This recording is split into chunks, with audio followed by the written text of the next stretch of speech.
মানু, এই মানু শোন। বলো। এই দেখ না, আমার ফেসবুকটা চলছে না। ঠিক আছে, ফোনটা দাও দেখি। এনে ধর। আরে তোমার ফেসবুকটা তো লগ আউট হয়ে গেছে। সেটা আবার কি? মানে অ্যাকাউন্টটা লগ আউট হয়ে গেছে। তা কি করে ঠিক হবে? পাসওয়ার্ড কি দিয়েছিলে? তা আমি কি করে মনে রাখবো? তুই কি করতে আছিস? খাইয়ে দাইয়ে মানুষ করলাম, এতগুলো বছর স্কুলে পাঠালাম, আর একটা ফেসবুকের পাসওয়ার্ড মনে রাখতে পারছিস না? যা, তোর করতে হবে না। বাবা, আমি আবার কি করলাম?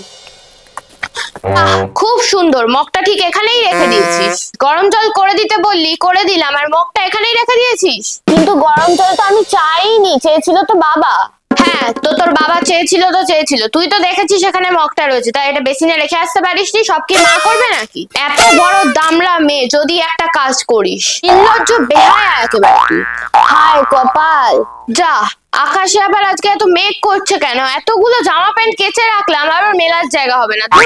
আর তুই সারাদিন ফোনটা নিয়ে বসে থাক। দেখছিস এতগুলো জামা প্যান্ট মেলার জায়গা হচ্ছে না, যদি একটা জামা কাপড় শুকিয়েছে তাও তুই ফোন নিয়ে বসে থাক। সব তোর জন্য হয়েছে।